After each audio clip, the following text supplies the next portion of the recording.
Assalamu alaikum.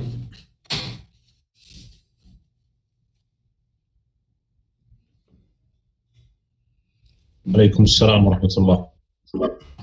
So we will begin our today's discussion. Today's topic is portal hypertension.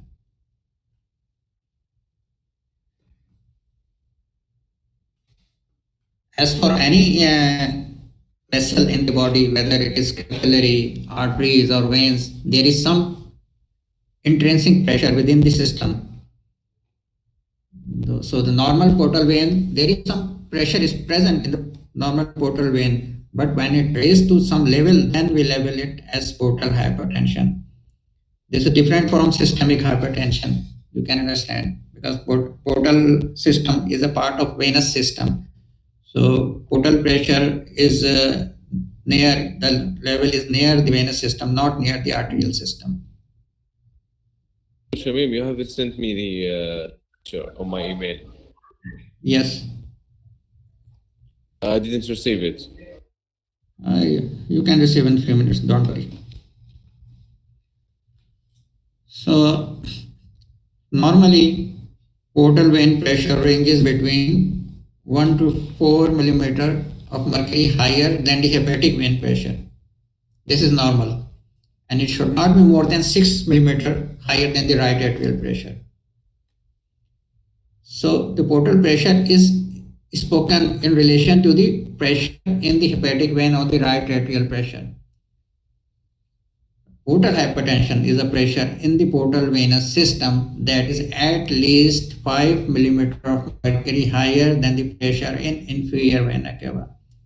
Whatever pressure is in the inferior vena cava, when portal pressure rises above 5 millimeter, then the patient has portal hypertension. If inferior vena cava has 5 millimeter of mercury, and when it becomes 10, then it is portal hypertension. When inferior vena cava is 2, the portal hypertension is level when the pressure in the portal vein reaches 7 millimeter.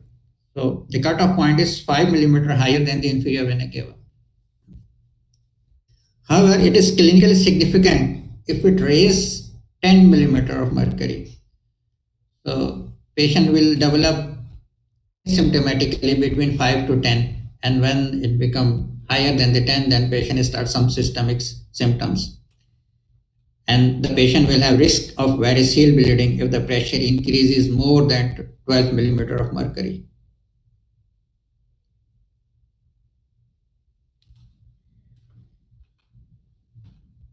Etiologically, we can classify portal hypertension into 3 types. That is, whether the cause is prehepatic, intrahepatic, or posthepatic. There are different causes in each of these types. You can see, like prehepatic portal hypertension may be due to portal vein thrombosis. This is the most common cause. Other causes include splenic vein thrombosis, massive splenomegaly, any infection in the abdominal cavity, whether it is pancreatitis, appendicitis, or generalized peritonitis. Or it may be due to AV fistula between hepatic artery and portal vein.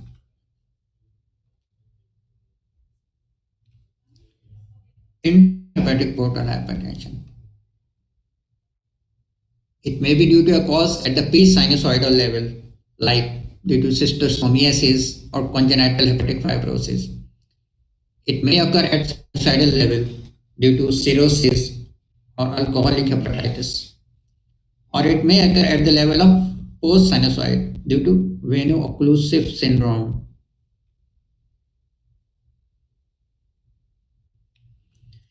Now the post-hepatic portal hypertension. The causes include Budd-Chiari syndrome, which is hepatic vein thrombosis, due to inferior vena cava obstruction, due to cardiac causes like constrictive pericarditis and heart failure.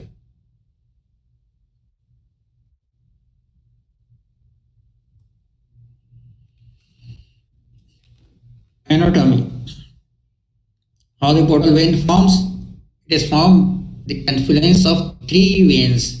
When 3 veins unite together, it forms portal vein. And what are these 3 veins? Superior mesenteric vein, inferior mesenteric vein, and the splenic vein. These all together form portal vein. There are 4 anatomical areas of collateral pathways where the systemic and portal circulation form anastomosis. These areas are at the level of esophagus and gastric region from esophageal and gastric venous plexus, at the level of umbilicus from umbilical vein coming from the left portal vein to the epigastric venous system. When these become dilated, patient will clinically show caput medusae, which are dilated vein around the umbilicus.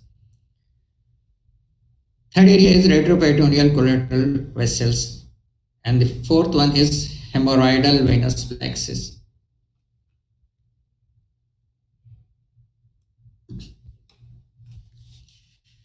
Now, some pathophysiology. Portal vein contribute about 2/3 of the total hepatic blood flow. It is indirectly regulated by vasoconstriction and vasodilation of the splenic arterial bed.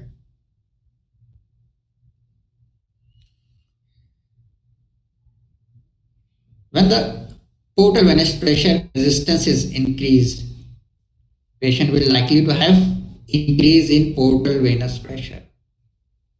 Initially small subclinical, patient will develop clinical symptoms only when the difference is more than 10.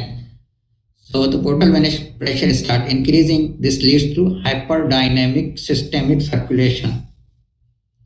As a result, there is a splenic hyperemia, and patient then finally develop portal hypertension. And once the portal hypertension develop, patient start developing collateral pathways, which are the 4 anatomical areas that I explained before. How the patient present? Patient can present with upper GI bleeding, hematemesis, ascites, collection of serous fluid in the peritoneal cavity, splenomegaly and hypersplenism, and hepatic coma due to hepatic failure.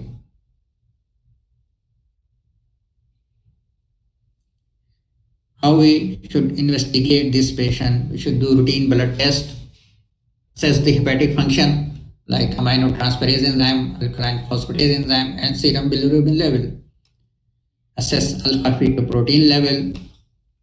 Do imaging like CT scan or CT angiography.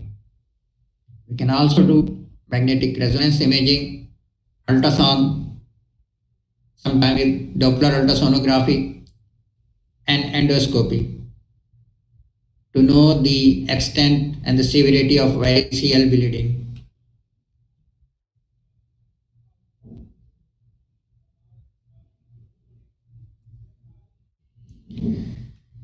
This is a 3-dimensional reconstruction of CT angiogram. You can see the normal anatomy of portal vein formation from superior mesenteric vein, inferior mesenteric vein, and the splenic vein.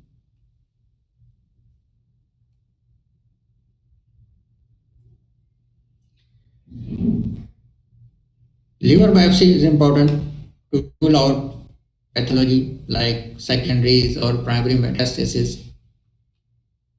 It is a useful technique for establishing the cause of cirrhosis and for assessing the activity of liver disease. And the biopsy can be done through laparoscopic means.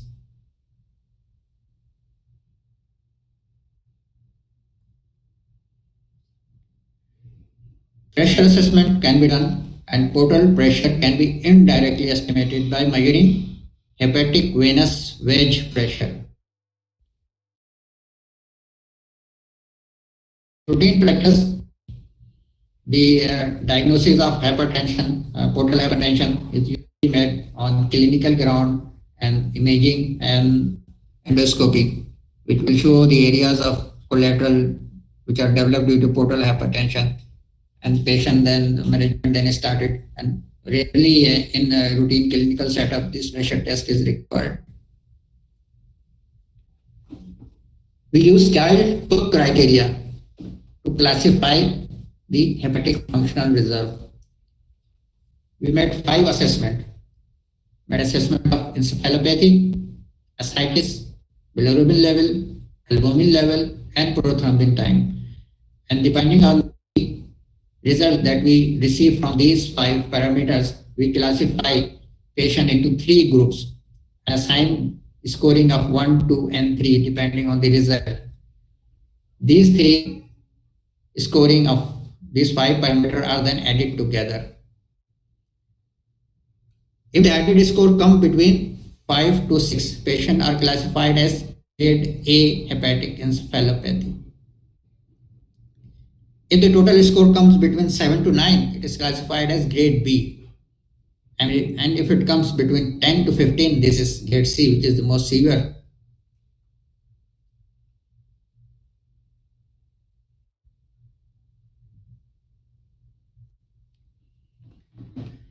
How we can manage or treat this patient? This patient can be managed both by non-operative means and operative treatments. I will not go in details of this because at grade 4, you just need to know only the names for your understanding. And even these names are not asked in the exam. So, but this is required for your theoretical development. And when you come in the final year, then we will go in more detail of this treatment.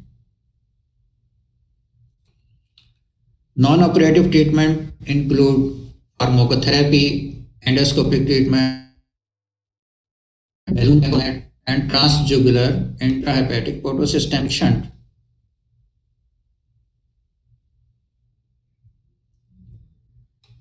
The choices for pharmacotherapy include vasopressin, somatostatin, octreotide, and beta blockers.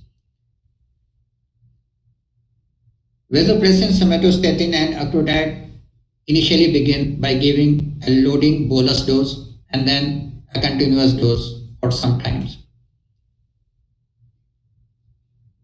Beta blocker can be given orally. So this is a good alternative if patient, if we want to treat patient on ambulant basis, not in an admit setting. For you people, just the name is enough at this stage. No need for going into doses. Endoscopic treatment. Following endoscopy, we see the location, extent, and severity of the varices. These esophageal varices are located in the lower part of the esophagus and upper part of the stomach. After visualizing, these varices can be managed endoscopically by 2 things. Either these varices can be injected with an sclerosing agent, or it can be ligated with a band, rubber band ligation.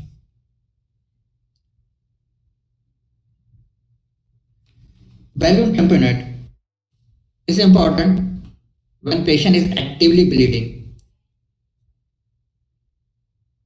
This tube is similar to an nasogastric tube, but it has different channels. Like one channel, as you see in nasogastric tube for the drainage or insertion of any material into the stomach, there are additional channels for inflation of balloon. And these balloons are placed, one balloon at the level of the gastric fundus and one balloon in lower esophagus. And when inflated, it causes arrest of the bleeding from the varices, which can be from the stomach or lower esophagus. But it has risk of causing esophageal perforation. If there is some stricturing of the esophagus and when the balloon is inflated, these may become rupture, or it may cause ischemic necrosis if applied for prolonged time.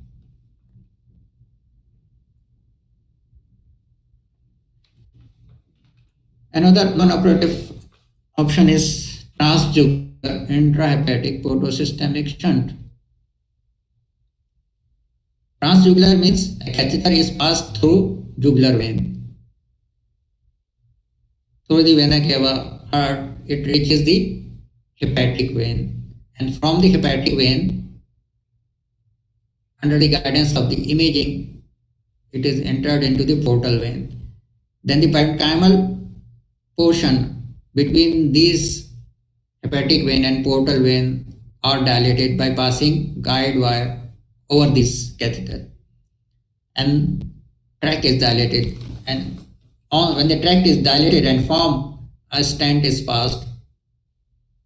So one end of stent is in the hepatic vein and the other in the portal vein. So this help in direct decrease of the portal vein pressure.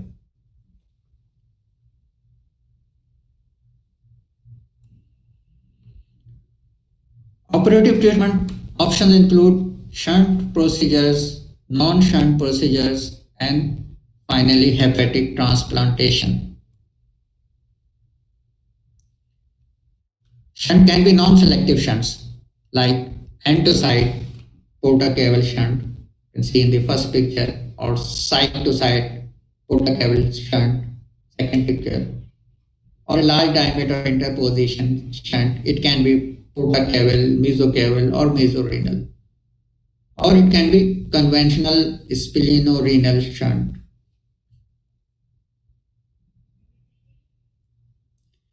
Selective shunts.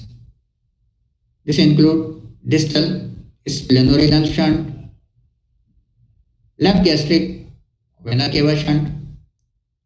Left gastric and vena cava can be anastomosed directly, or a graft, vein graft, or synthetic material can be interposed between left gastric vein and the inferior vena cava, both serving as the purpose of shunt. Partial shunts. These are small diameter interposition portacaval shunt. It can be from patient own vein or a synthetic material can be used.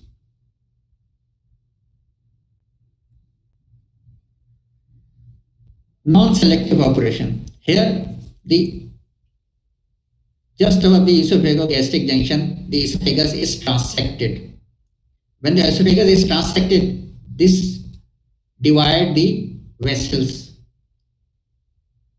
After the transection, esophagus is anastomosed again. But when this anastomosis is made, the vessels which are divided remain divided. Means the varices, esophageal varices, these are venous dilatation. These will not unite at the same place. So only there is muscular anastomosis and veins and the arteries coming from outside. So effectively it divides the varices segment and the continuity is restored at the same time. So we call it esophageal transection and reanastomosis.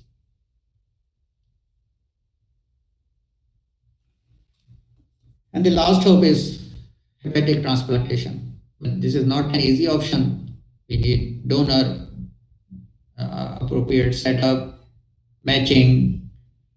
Patient need continuous lifelong drug management. So this is last hope.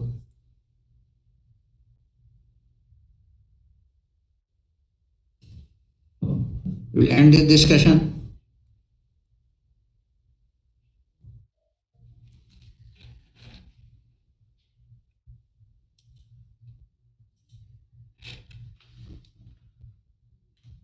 If you have any questions, remember from your examination point of view, you can exclude the treatment option safely, but for your understanding, you should read full so that you develop an understanding from surgical point of view.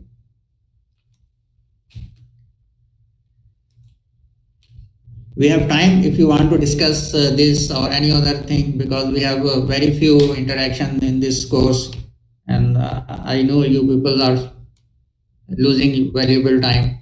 So find this opportunity useful, and you can discuss anything in this time. Thank you, Doctor, but I just want to know in which email you have sent the slides. The same email, I think PSO 438. Okay, thank you. And tomorrow I have 2 morning lectures. So inshallah we will start on time. And That- please, if you can send it before the lecture, it will be very good. Okay. Diabetic foot is an important topic. You should know this subject well, because you will see many patients around yourself in your home, maybe among your relatives or friends. So understanding of this so that you can give them proper advice. Diabetic foot management is all what advice. It should not be happen. We should prevent from happening by giving appropriate advice, preventive measures. The other topic is pancreatic cancer. This is a small topic and will not take much time.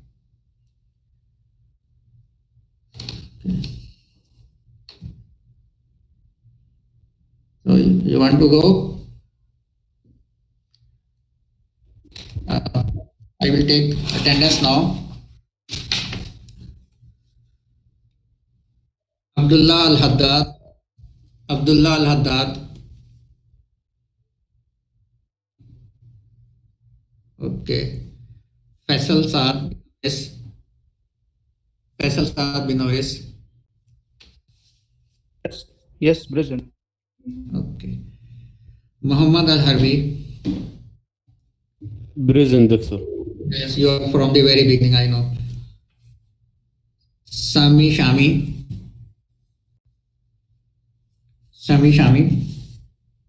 No. Abdul Mohsin. No. Okay. Faisal Shamri, also present from the beginning. Faisal Sayer. Yes, Doctor, Faisal. present. Ahmad Shaiban. Okay. Abdul Rahman Misfar. Okay. Abdul Aziz Shamrani. Okay. Talal Al Harbi. Yes, Talal. Okay. Bandar Al Sultan. Yes, Doctor, present. Rashid Al Hajri. Okay. Abdullah Saleh. Muad Tamimi. Tamimi. Abdul Aziz Saad. Present, Doctor. Amir Saad.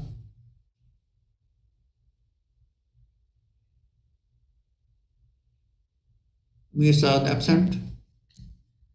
Saif Fahad. Present. Salman Sultan. Salman Sultan. Loy Ali. Loy Ali. Muad Al Ghunaim. Present, Doctor. Ammar Al Anzi. Present, Doctor. Nasir Said. Nasir Said. Ali Yaqub. Ali Yaqub.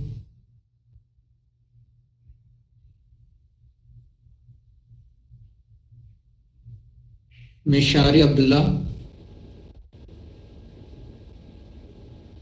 Mishari Abdullah.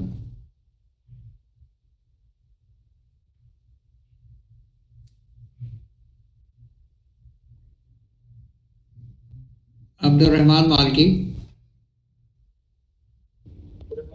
Present, Doctor. Abdul Majid Hussain. Present, Doctor. Present. Nasir Ibrahim. Present. Abdul Karim Ziam. Doctor present. Iyad Hijan,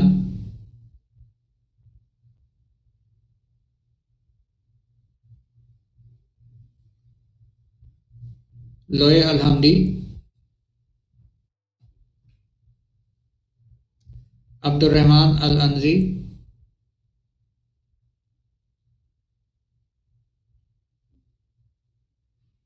Abdullah Jami, Yes, Doctor. Abdullah Al Utebi, Yes, Doctor, I'm here.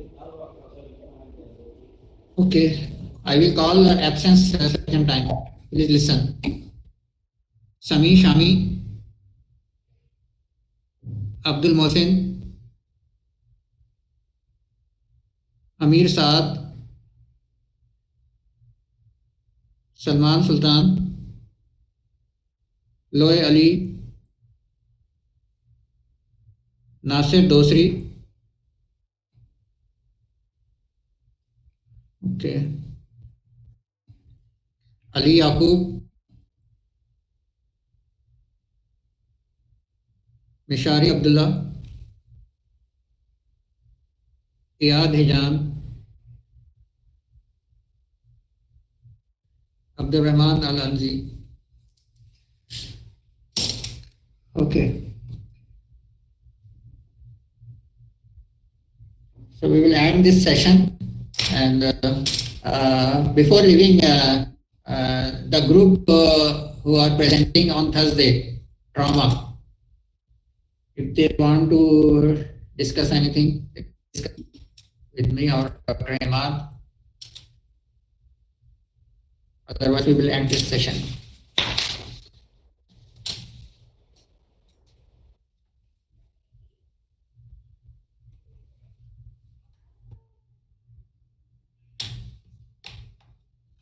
Salman Al Fisan. Okay, I am marking Salman Sultan presence.